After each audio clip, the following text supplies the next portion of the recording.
of sparked my interest in it. But one of the things that I think that was a struggle for me was not knowing that there was professional skincare and that there was also like over-the-counter skincare.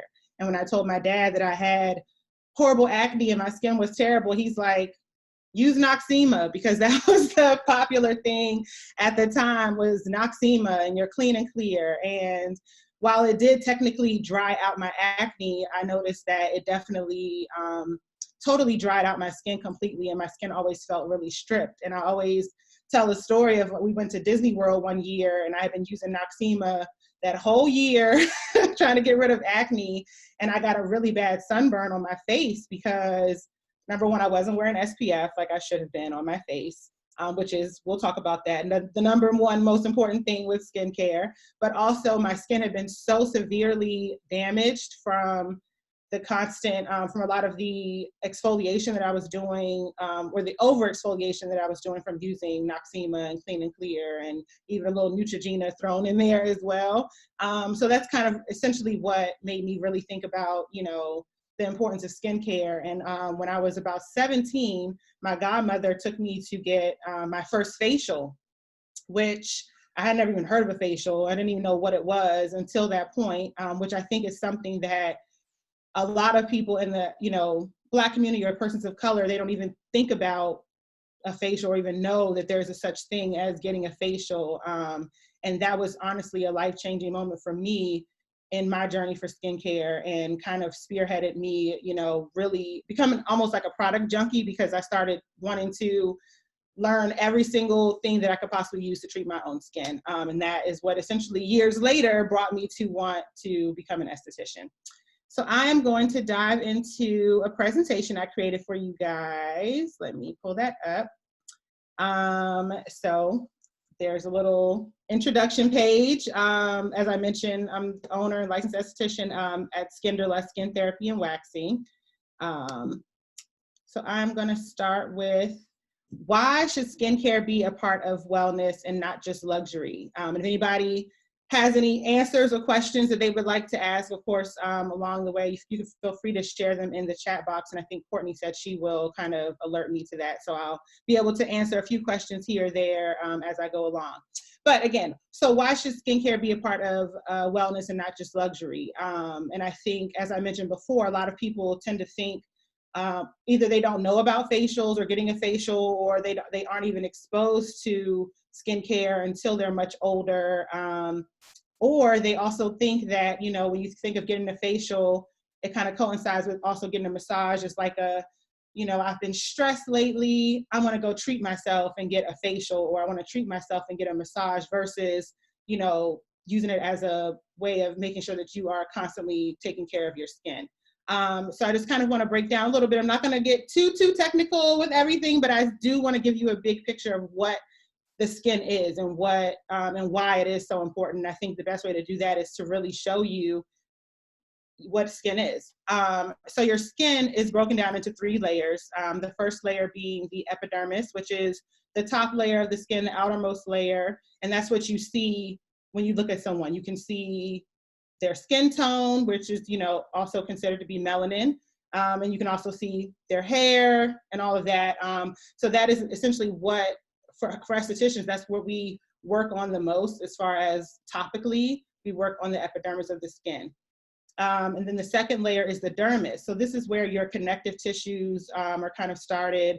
Also, two of the most important proteins that we have in our body, collagen and elastin, which helps to keep the firmness of our skin, is located in the dermis. So as an esthetician or a dermatologist, you may treat the skin topically by using products and different chemicals to treat the skin topically, but the goal is also to penetrate the skin so that you are not just treating the epidermis, but also the dermis of the skin. And then the hypodermis this is where your thicker blood vessels are, some of your nerve endings, and also this is where all of our fat is. Some of us have more than others, but all this to say that your skin is protecting you. It is your barrier from all the different environmental things that are going on out here, such as, the sun. When you walk out, the first thing that, you know, you essentially get in contact with is the sun or pollution and different environmental things that can damage your skin. And this, to me, is the most important reason why you should consider your skincare to be a part of wellness, because it is the first thing and pretty much the, you know, all year round, your face is the one thing on your body that, in your hands, essentially, are the things that are always exposed to the outside elements. You may cover up with a coat or sweater, shirt, whatever, but your face is the one thing that gets the brunt of all of the environmental cursors out there. So I'm gonna go to the next one. So taking care of and maintaining your skin is more than just receiving a feel-good facial. So that's one of my favorite clients. I don't really have favorites, but I actually do. Lauren, I'm just giving her a quick little facial there. But, you know, it definitely is more than just getting a feel-good facial. Yes, a facial should feel good. You should feel relaxed. But if it's not results-driven, then, I mean, what's the point? You know, if you're not able to go to your esthetician and, you know, really walk through a complete plan of what, you know, your concerns are and the things that you want to treat, and also receiving a facial, but then also receiving products that you can use at home to continue the results of your facial, then, you know, it really is no point in even, you know, even getting a facial. It's not going to be results driven. And as I mentioned before, when I was talking about the Noxzema versus the Noxzema and the Clean and Clear and all those things, and how I felt that my skin was totally stripped and that led to me getting sunburn, that is one reason why, me personally, if you come to me and you ask me, you know, what can I use over the counter or from a drugstore that's going to help treat XYZ condition, I'm going to tell you, honestly, there's nothing that I would prefer to recommend from you that you can get from a CVS or those type of places to treat your skin, because it really is going to be super harsh to your skin. And a lot of these products have what we call a very high pH, which is essentially, you know, taking your skin from the normal level and taking it to a very high extreme, which is causing your skin to be stripped and damaged. So I just put on here, there's a few of my least favorite things that people love to come to me with and say, I use this. And these are just no-goes for skincare to me. I really believe that you, when you go to get your facial, your esthetician should sit down with you and create a plan for what you're going to be doing in your treatments, but also recommend products that will further your skincare at home. And these are professional products. And the reason why professional products are better for you than over the counter is it comes down to the active ingredients that are in the professional products. So if you go into CVS and you see a product that says it has collagen or it has vitamin C in it, I can guarantee you that it may have it in there, but it may be a very small amount, versus if you go to get a professional product from your esthetician, you're going to get a greater amount of those active ingredients, and in turn you will see your results from your different concerns. You'll see the results much faster. So let's dive into skin types versus skin conditions. A lot of people kind of get those confused, and they think that the skin types and skin conditions are one and the same, and they're not. So there's really only 5 types of skin types, which is dry, oily, normal, combination, and sensitive skin. And these, you know, typically you'll fall into one of these categories when it comes to the types of skin.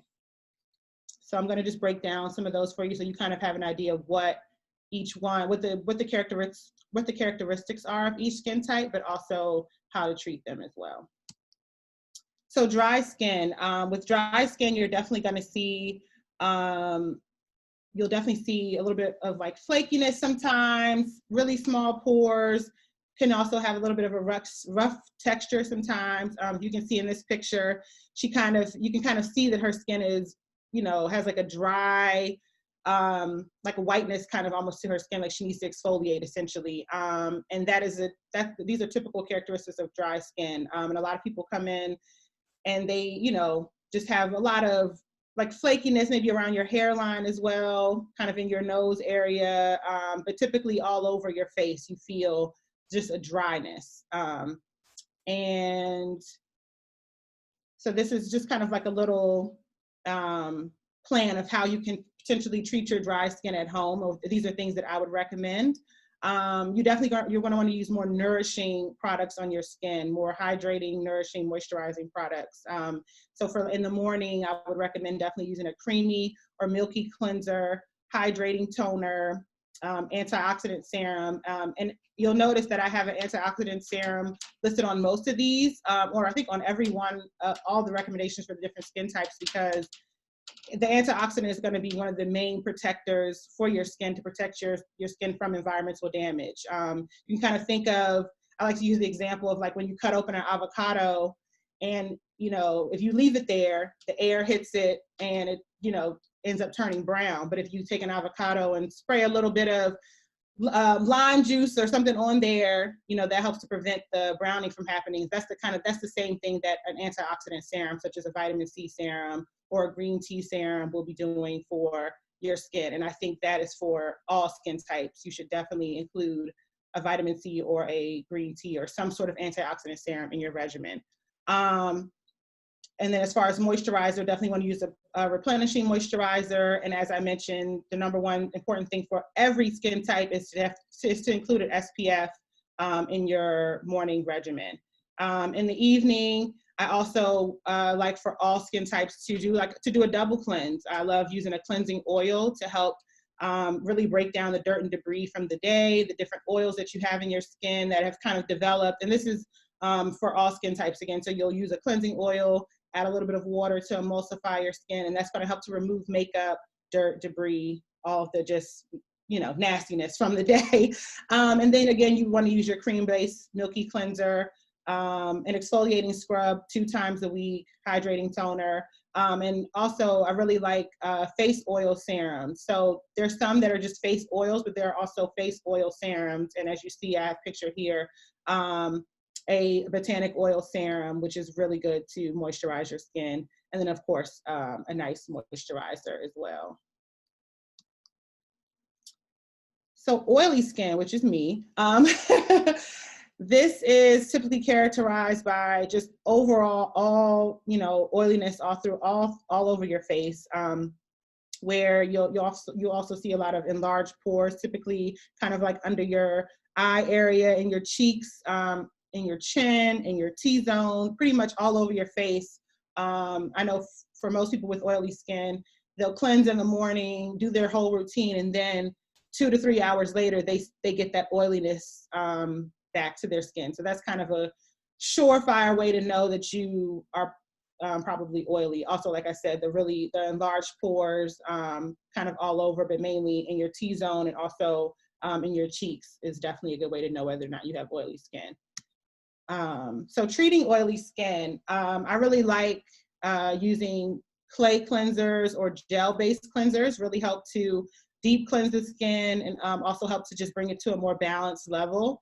Or balancing or clarifying toner is also really good for your skin to help mattify and to just bring down that oil production. Again, like I mentioned, the antioxidant serum, but also oil control serum, or you can use the oil control moisturizer. So there's, or oil-free moisturizer, but there's also some oil control moisturizers out there as well. But you're definitely gonna wanna make sure you are using less oil in your day-to-day treatments. Again, with the evening regimen, so with oily skin, the cleansing oil is really good because oil essentially is attracting oil in this situation. The cleansing oil is going to really help to, again, draw out those impurities and to kind of give you a nice deeper cleanse. And then you'll follow with your clay cleanser.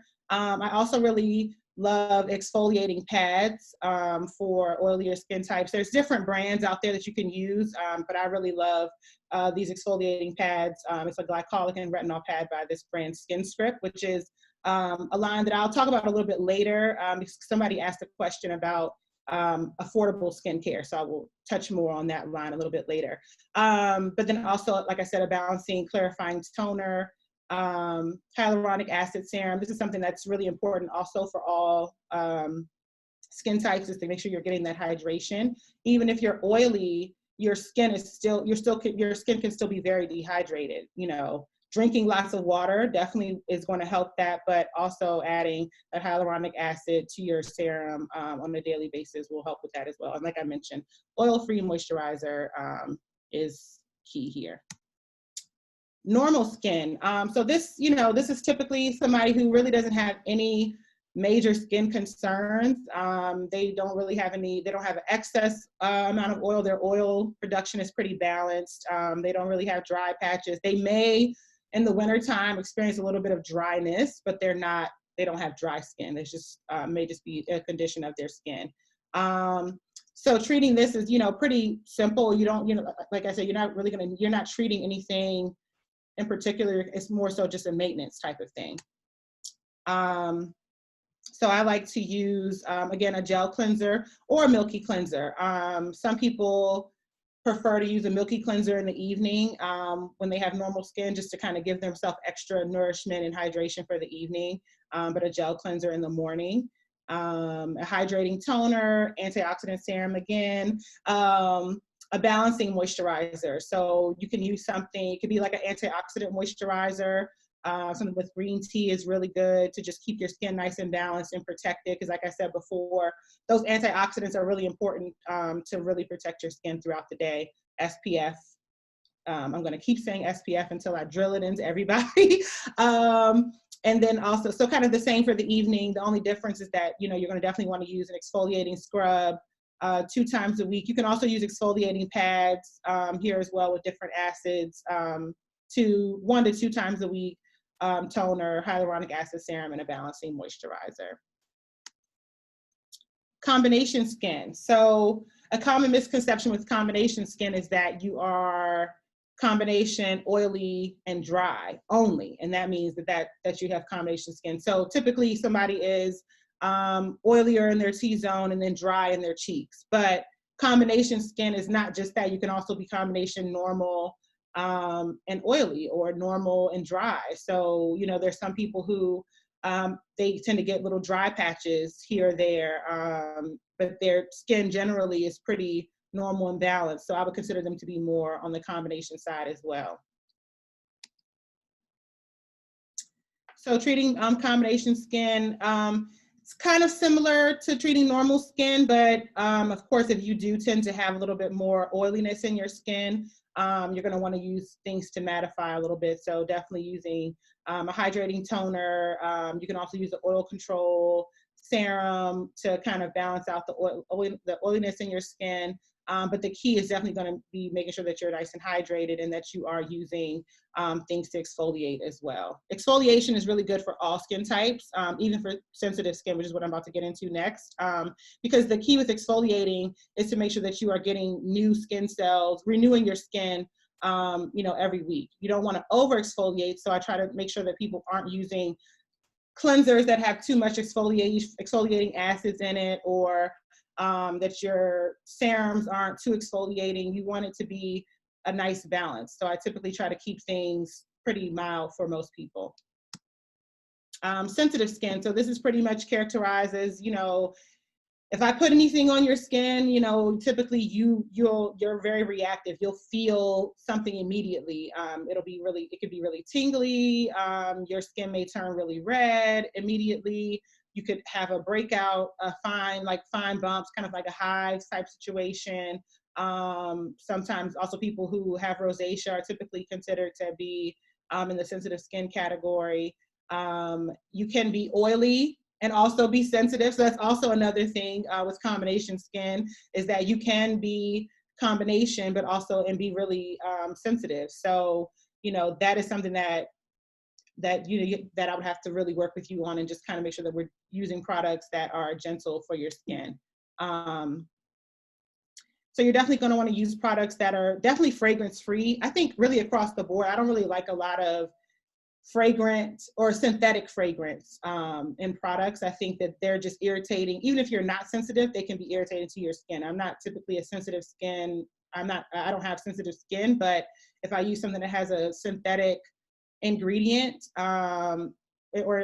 synthetic fragrance, I definitely will have a reaction to that. So you're going to want to use, like I said, fragrance-free, gentle, milky cleanser. There are definitely brands that have sensitive skin, that have products that are really just for sensitive skin, but then, you know, there are also just brands that in general as a whole formulate their products to be for all skin types, which is this line, Green Envy, that I've been using most recently.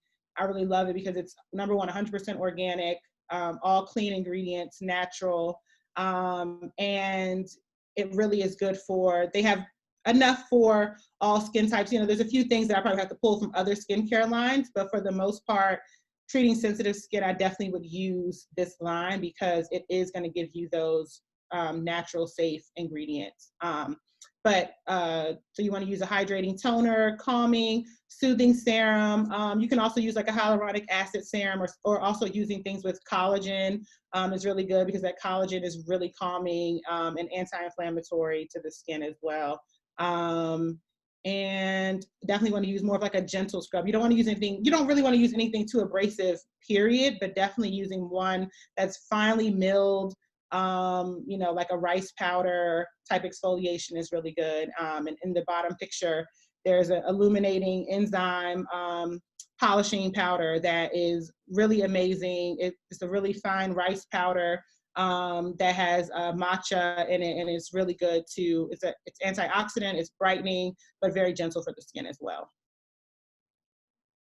So skin conditions. So the main difference between skin types, the skin types is, you know, like I said, is, you know, the skin that you're born with, essentially. Like this is, it's more of a genetic thing.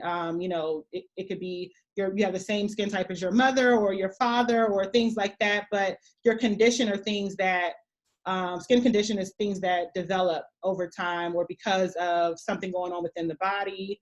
It could be from your diet, it could be hormonal, it could be environmental. So there's different things that cause skin conditions. And I didn't list all of them, but I listed a few here, such as rosacea, eczema, aging, fine lines, wrinkles, psoriasis, dermatitis. But the two that I really want to focus on today, it's just because of timing, obviously, but also because they are the two that I see most in general, but also acne, I think I see a lot just across the board, and really recently seeing a lot more of adult acne, but then also pigmentation, because I think for women of color, that is one of our biggest issues and biggest concerns that we have is, you know, how to treat pigmentation, such as, you know, sun damage, melasma, and also post-inflammatory pigmentation, which is after you've had a breakout, now you have a scar, which is the bane of my existence.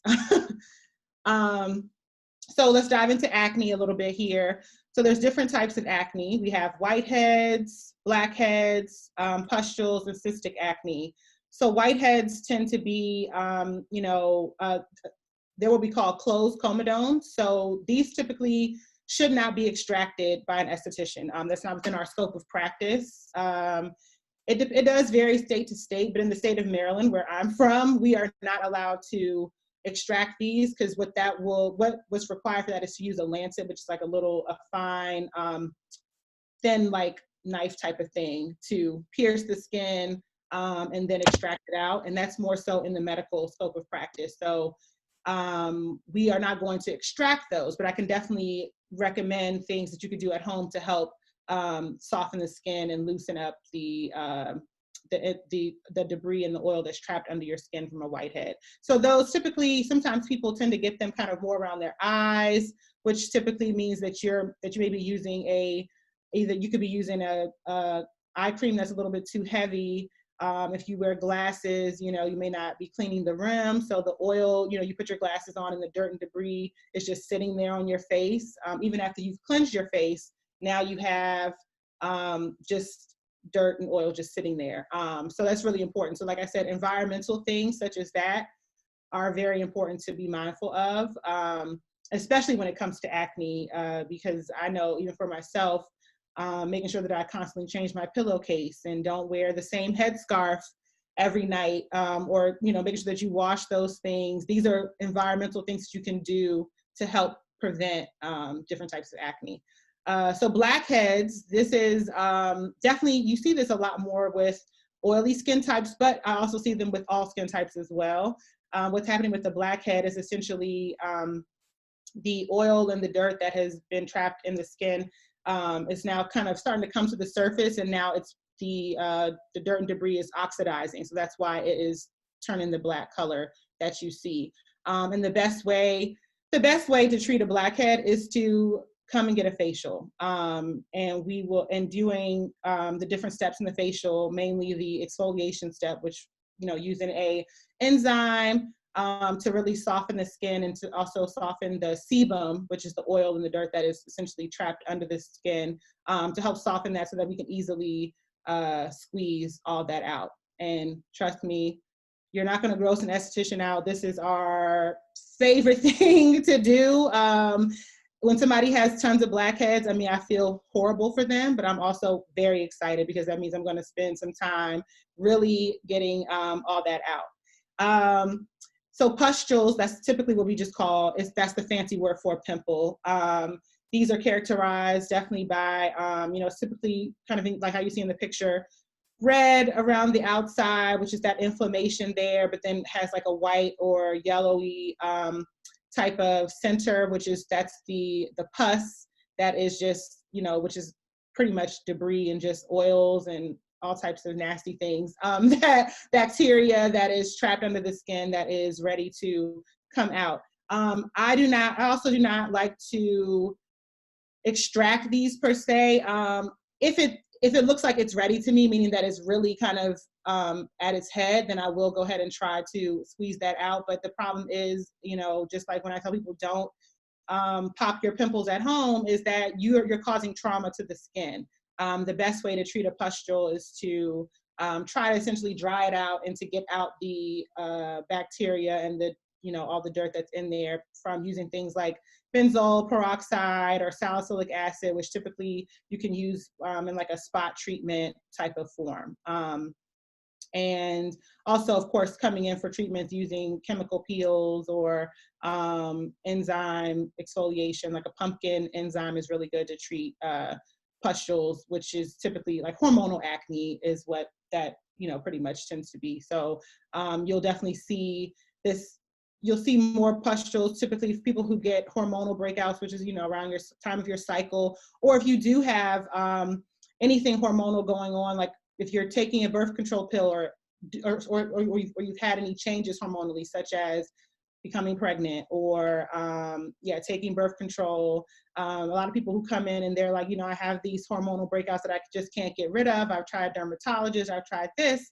Sometimes I'll say, of course, I'm not a doctor, but I'll say, well, have you gone to the OBGYN to have a full examination? Because there could be something going on, you know, hormonally within your ovaries, within your uterus, or things like that, that you can really help to combat by getting treatment that way as well. So it's not always just run to a dermatologist and get a prescription. It could also be, let's work, you know, let's find out what is going on internally to figure out what is causing you to have these breakouts as well. And then we have cystic acne.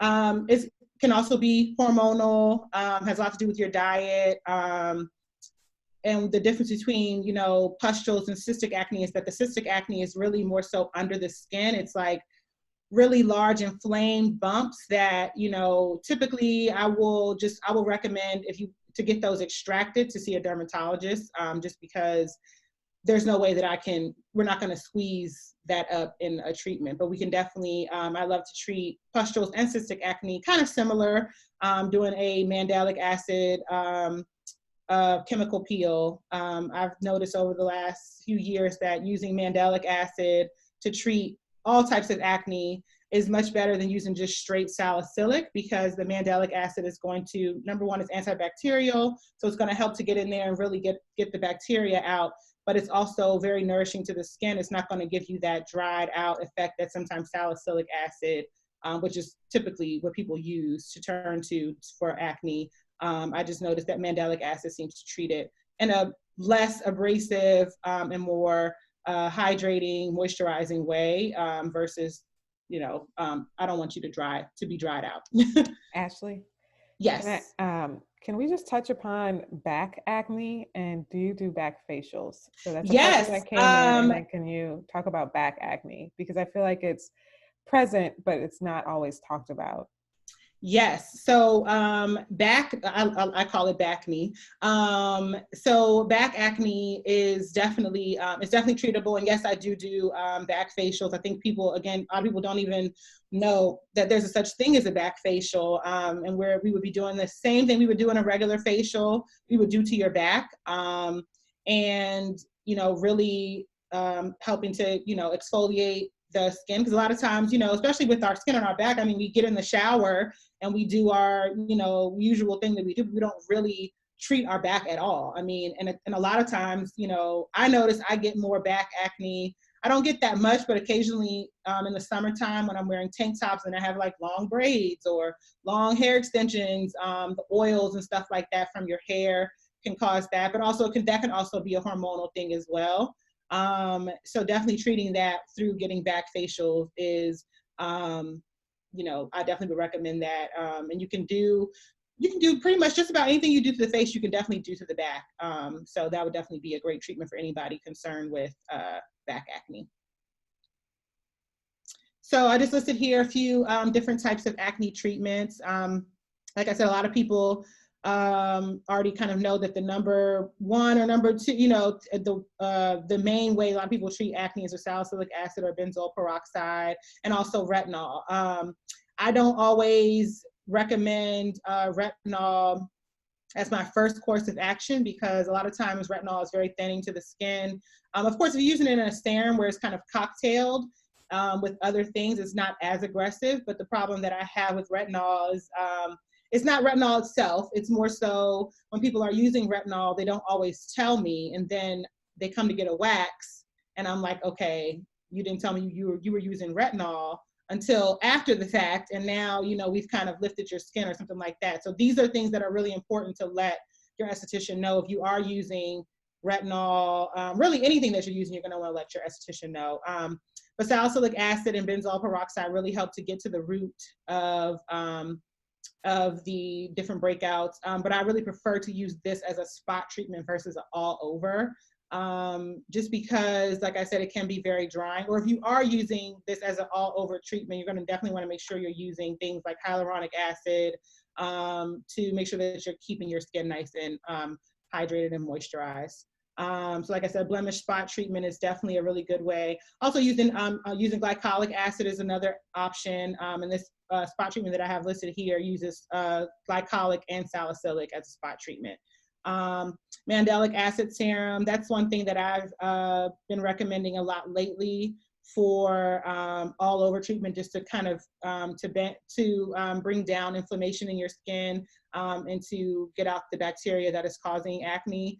It's a really good all over serum to use. I would definitely recommend using this in the evening as part of your treatment versus in the morning, just because anytime you're using any really aggressive acids, you don't want to use them in the morning when you're going out. You want to kind of use that as your evening treatment. Also, anything that you do at night really penetrates the skin much better, because when your body is at rest, your skin can just absorb all the greatness that your different products have to offer.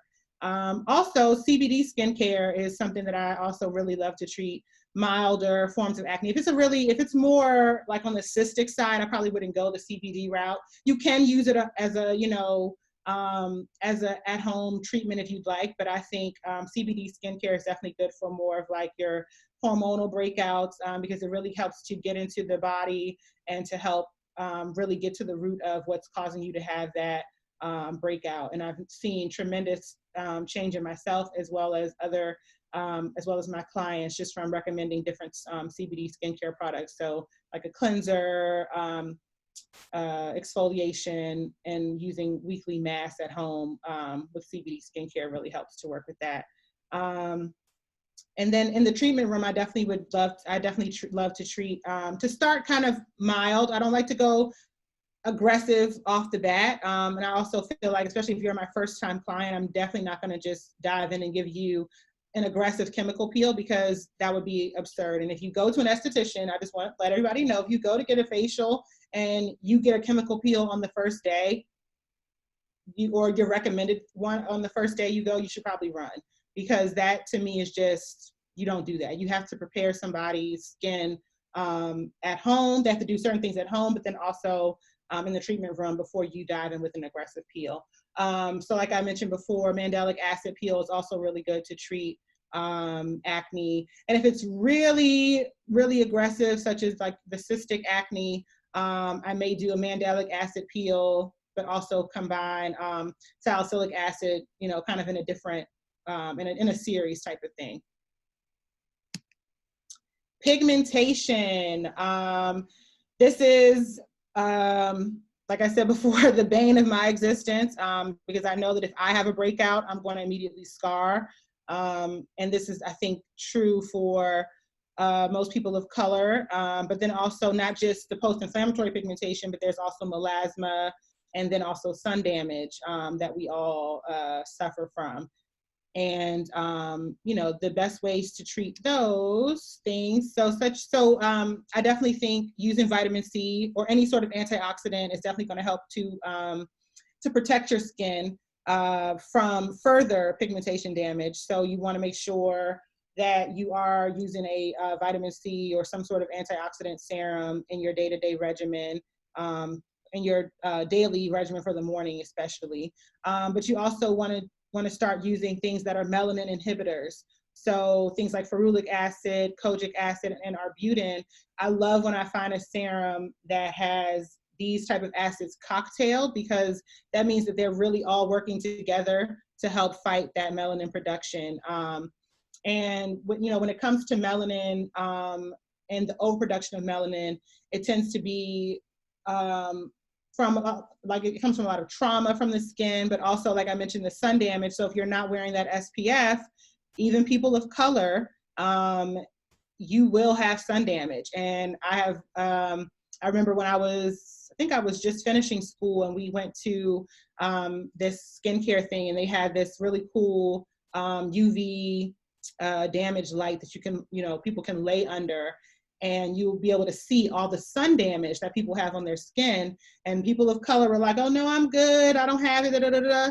They had tons of damage all over their face, which can be in the form of little sunspots all over, freckles, sometimes freckles that develop later on in life, like under the eye or all over the face, can be sun damage. It may not be just freckles that are, because your mother had freckles. It could be literally that you've damaged your skin from laying out in the sun and not protecting your skin using SPF.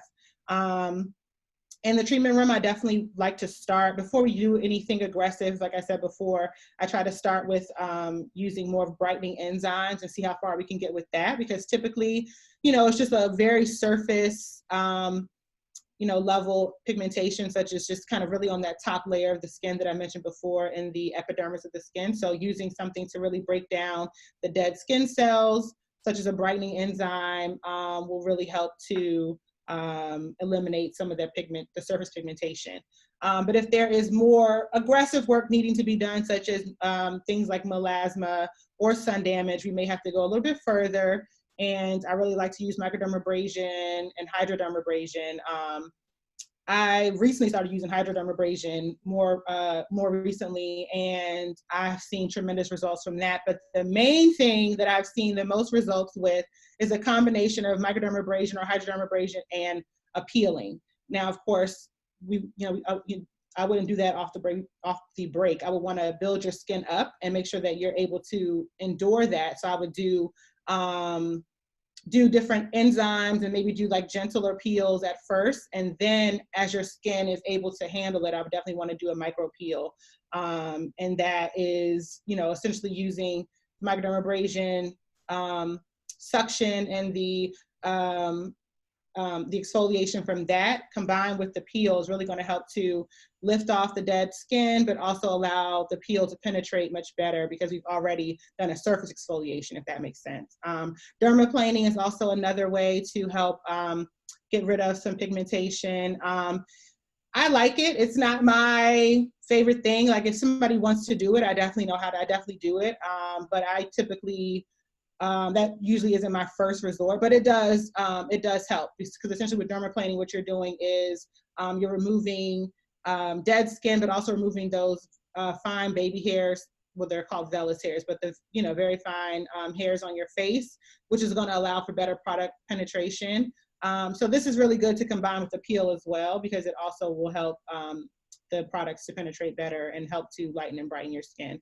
And I love also doing a depigmentation peel series. So this is something that you would have to commit to. You can't just say you want to do the peel series, but come in and get the service, but you're not going to do the work at home, which is going to require you to prepare your skin, but also use certain products in conjunction with the peel series to make sure that your skin is getting the best results. And with this peel series, we start with a lactic acid peel, which is the most gentle chemical peel pretty much. And then we move into a glycolic acid peel. And then we move into, we do the glycolic acid peel. We do a few different layers of that. And then we move into a TCA peel. And me personally, I don't like to use anything that's too aggressive. So any peel that I use is going to be a medium strength peel. You may see some peeling. I have never seen any peeling from any chemical peel that I have from me personally. So it really depends on your particular skin type. Typically, if you're a little drier, you may have some peeling, slight peeling, but I'm never going to do one of those peels that you see, you see people advertise on Instagram or wherever, where your skin is peeling for like 3 and 4 and 5 days. Don't have anything against it per se, but I just feel like that's a little bit too much trauma to the skin. I like to take a more organic approach to it and allow your skin to heal slowly, but definitely surely, versus, a peel where now you have all this downtime. Yes, it does work, but you've also just kind of inflicted unnecessary trauma to the skin, in my opinion. And of course, like I said before, SPF is the most important part of all skincare for all skin types, for all skin conditions. But if you have pigmentation issues and you're noticing that your pigmentation is getting darker or things like that, it's because you're probably not protecting your skin properly. So that is essentially how to treat pigmentation in a nutshell. Of course, there's different things, I like to kind of experiment in the treatment room depending on your skin type, and we kind of do different things, but this is kind of gives you a guide of things you can look for. Or if you're not in the DC area and you can't come to me, these are kind of some of the things you can look for when you go to another esthetician to get a facial. So Ashley, we have a question. Yes. Is Melanie asks, what if you have acne and hyperpigmentation? How do you treat both when some of the acids aren't a good mix, like retinol and vitamin C?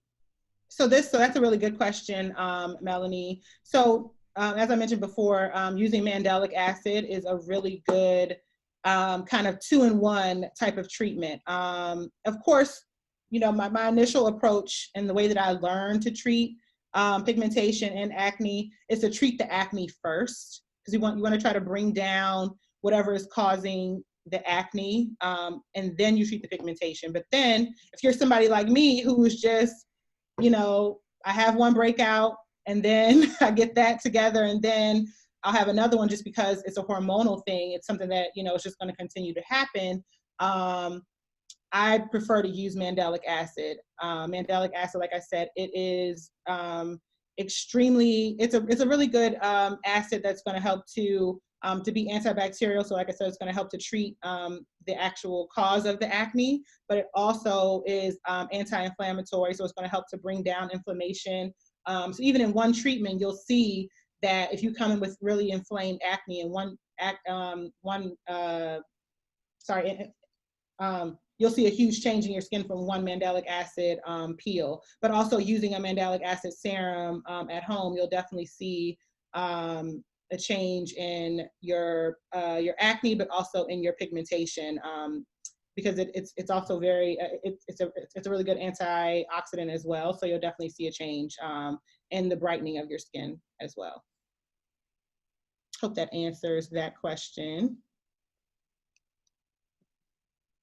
So, what to expect during a facial? I really wanted to talk a little bit about this because I think, even from my experience as an esthetician, the issues that I have had in places that I've worked is a timing thing, and I feel like that's another reason why I'm really excited to be going into practice for myself, and be able to kind of set my own timing, because I really felt like when you work for these big companies, they give you a 60 minutes, and in 60 minutes, you're supposed to do all these different things, such as, you have 50 minutes essentially to do the facial, and then you have 10 minutes of a buffer time to do a consultation, but also the person, the client has to get dressed and undressed, and they also have to, you answering all these questions, and you kind of feel rushed. You don't really have enough time to really do what I believe needs to be done in a facial. So if it's your first visit, I think you should always expect a thorough skin consultation. And that's something that is extremely important to me going forward, is to really sit down with, especially first-time clients. Number one, you should always fill out a intake form and disclose all your important information. The intake form it doesn't have to be too long, but it should definitely ask you certain questions about your skin conditions, your skin type, different things that you're using on your skin, if you're using any medications. It's really like a deep dive into, I don't want to say your health as a whole, but it kind of is, because I really need to know, like, if you are diabetic, because there's some things I can't do in a facial if you are diabetic, or if you are, unfortunately have cancer, or, different medical conditions. There's certain things that I can or can't do. So you definitely want to have that time allotted, especially for first-time clients, to go over everything with them, and, and really break down your skin history. And then, your esthetician will want to be able to give you best options for treatment, whether, if you are acne prone or have pigmentation, what we're going to do in the treatment room, but also recommend products that you can use at home. And I really want everyone to understand the importance of, your home care, because you can invest in a facial, or it's kind of like, why invest in a $150 facial and then go home and use products that are going to counteract everything that, was just done, that's why it is really important to have the consultation, and to really take, to kind of essentially budget as well when you are planning to get a facial. Have a little bit of a budget to say, okay, I'm going to also put aside a little bit of extra so that I can make sure that I get the products that correspond to the service that I am getting. Also, make sure that you ask questions. Don't let it be a situation where your esthetician is just pouring into you. Pour into your esthetician as well. Let her, he or she, let them, ask he or she the questions that you want to know. Your second treatment and treatments that follow should also start with a brief update on your skin and an explanation of what that day's treatment will consist of, and also following up on how your products have been working that you got from the last visit. So the treatment itself, for those of us who have never had a facial before, this is just kind of giving you a breakdown of what a basic facial will give you. So you should definitely get a cleanse or a double cleanse, exfoliation process. So this is where you're going to have either your enzyme and or a scrub. Depending on the texture of the skin, I may do a scrub type exfoliation first, and then do your enzyme, just to really give you a double exfoliation. Or you may, add on to your facial by getting things like microdermabrasion or hydrodermabrasion, and also chemical peels. I think that it's important to make sure you do the exfoliation step before you do your extractions. And if somebody is getting microdermabrasion, I typically would do the microdermabrasion first and then do a chemical peel or enzyme, because we still want to make sure that before you get your extractions, that your skin is being properly prepared, that the skin is being softened, that the oil in your skin is being softened and prepared, so that when we do extractions, we aren't causing any harm to your skin. After the extractions, the massage is also one of my favorite parts of the facial. The whole facial should feel good, but the massage is really important. Some people don't, some estheticians don't even do the massage anymore. They feel like they want to just be more clinical and focus on the treatment. But I feel like a facial should be both. It should be clinical, treatment based, but it should also feel good. And I believe that the massage it's not only is it relaxing, but it also helps to improve blood circulation in your face, and really just helps to keep the blood flowing all over, which is also really important in improving your different skin conditions. And lately, I've really been into the process of what's it called? Gua sha. I can never pronounce it right. Gua sha massage, which is like a little tool that you use to kind of pull and tighten the skin. Also, lymphatic drainage is also really important in the massage to really get those lymphs drained out, which is, sometimes can cause inflammation, but also as people who have really bad sinus issues, lymphatic drainage is also really great. And then definitely using like a treatment serum to go under your mask. Then we'll do your mask. So depending on your skin type, you'll definitely have a mask to treat your skin type or skin condition. And then we'll do your finishings. And the finishings is typically just like it's a serum, your eye cream or eye serum, lip treatment, and moisturizer. And if it's daytime, SPF. If it's not, then we'll just do your moisturizer and send you home. For the close of service, there should definitely be a reiteration of your home care plan and the scheduling of your next treatment, and what's going to be expected to follow from then on out. And that concludes my presentation. Are there any other questions out there? Oh, I think, sorry, I wanted to address, there was somebody who sent in a question about affordable skincare options, especially for somebody who is in college. But I think in general, even if you're not in college and you just want affordable skincare, that was one of the things that, when I decided I was going to go into business for myself, was that I wanted to make sure I found, different types of skincare lines, but I wanted to make sure that I partnered with a line in particular that was on the affordable end. Now, I do want to say that affordable, is definitely it's a relative term, because typically people may think of affordable as, okay, I want to go, what can I get from the drugstore that I can use to help my skin? And I don't want anybody to think that that is what affordable is.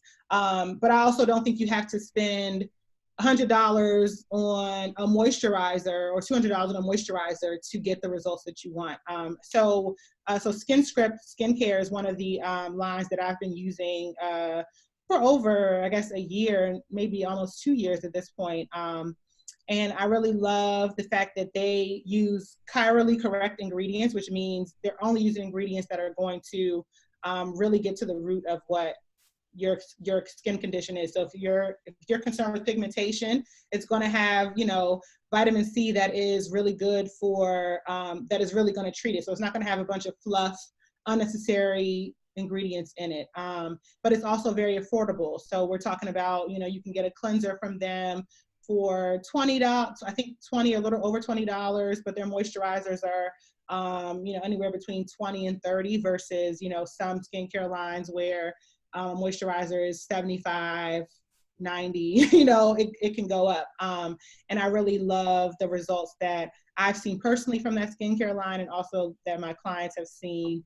And even though it is more on the affordable side, it is a good skincare line. So definitely looking, definitely working with your esthetician.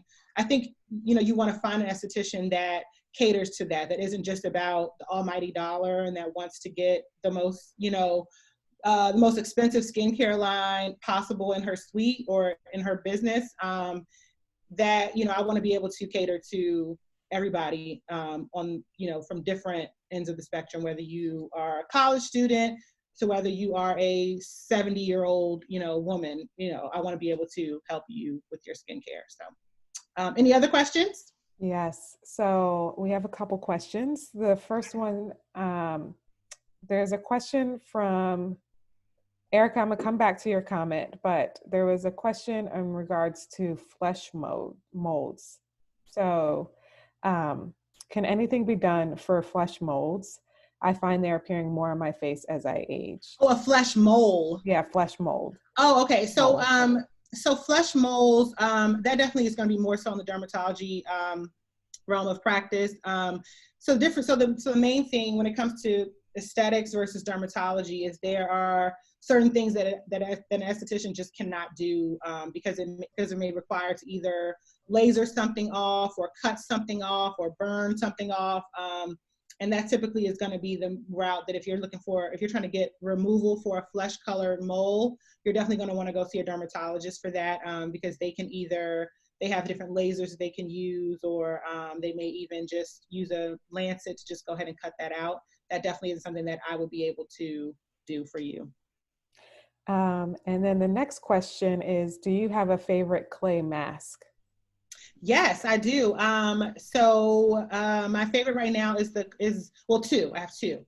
If you like to use CBD, I really love this. I think it's just called like the Refining Clay Mask by Color Up Therapeutics. And that's a line that I also sell, and it's a CBD line. So for those people who maybe some people aren't into it, I'm a little bit witchy and I like CBD and things that are very woo-woo. So I really like Color Up Therapeutics clay mask, but also Green Envy has a really good clay mask. It's called the Clear Complexion Mask. That's a really good mask for oily skin types and for anybody with acne or any sort of acne breakouts. Awesome. And then Erica shared a comment, and her comment was that her dermatologist prescribed tretinoin to treat acne and pigmentation, but she's heard horror stories and she's afraid to put it on already sensitive skin. So I guess the question would be perhaps like, is there any tips, things that she should think about or conversations maybe she should be having with her dermatologist? So when it comes to any sort of retinol, so retinol is kind of like the umbrella term for all the different vitamin A derivatives. So you have, in the aesthetics realm, we use more just like retinols just in general. We don't really use like the Retin A or the Tretin. We can't, obviously those are prescriptions. They're not horrible, but the thing is, the problem that like I said before, that I have with retinol, and people can argue me down about it. People will say no, it doesn't, or whatever, but it definitely it thins your skin. And of course, maybe not the first week of using it, but long-term use of different types of, tretinoid, and Retin A, these different things, they do treat acne. They definitely, but it's a very aggressive approach. And it does also treat pigmentation because so what it's doing is helping to exfoliate the skin and really get deeper into the skin to help clear up those different conditions. But at the same time, it's like an over exfoliation. So it really thins out the skin. And if you are getting waxed, your skin will lift, or you may notice some people, I can always tell like a woman who's a little bit older, who's been using different types of retinoids for years, because their skin is almost translucent. So those are the things that are really concerning to me about retinoids. And the conflict that estheticians and dermatologists have is that we approach skin differently. We approach, like I tend to approach skin more holistically and not as aggressive. Like I don't think you need to treat different things aggressively, but also as consumers, we are very instant results driven. If we don't see a result in a day or two or a week, we're like, okay, what's the next thing? But your skin takes 28 days to renew itself. So you're going to want to use something for a full month to see whether it's working for you or not. And with tretinoid and Retin A and all these different things, yes, they do work, but they are very aggressive. So I always say, if you are going to use it, try to use it as more of a spot treatment versus an all over treatment. I'm not going to ever tell you don't do what your doctor says. I would just more so say, don't use things as aggressively. And then this will be the last question, and I think it's a very important question. Do you do virtual consultations? Yes, I do. Yes, I do. I've done so many since this coronavirus crisis has hit. And I definitely, yes, I definitely do them. You can book with me on my website, which is skinderlust.com. And that is where right now I just have my virtual consultation up there. I'm in a waiting limbo for my salon suite to be available for me to be able to move in. I've done everything I need to do on my end. I'm just waiting for them to say, okay, you can move in. So I don't have appointments available for physical services just yet, but hopefully before summer's over, we will have that going. But I definitely do virtual skin consultations. Awesome. Before we close out, I just want to express my gratitude to Ashley for sharing her expertise. This was such an informative session. I am like ready to go on your website and start buying products because I'm like, oh yes, because I need to get my skin together before, everybody's coming out once COVID is over. And so we want to make sure that we're coming out with our glow on, as opposed to Yeah. looking like we've just been living in hobbit holes for the last however many months we've been doing this. And so I am super excited about this information. And I'm super grateful for Ashley for taking the time putting together this information and sharing with us. You will receive an email with ways to stay connected with Ashley, so you can go ahead and book those virtual consultations or get some of those good skincare products that she's mentioned. I do want to say thank you to each and every one of you for showing up today and just being attentive and engaging and such a supportive audience. Ashley did let me know that she is going to give away a mini facial kit to a lucky participant. So look out for that email. And then if you are interested in your own little self-care kit and a 1 hour private yoga session, just follow the instructions in the email by posting the picture I shared with the hashtag include her and tagging me.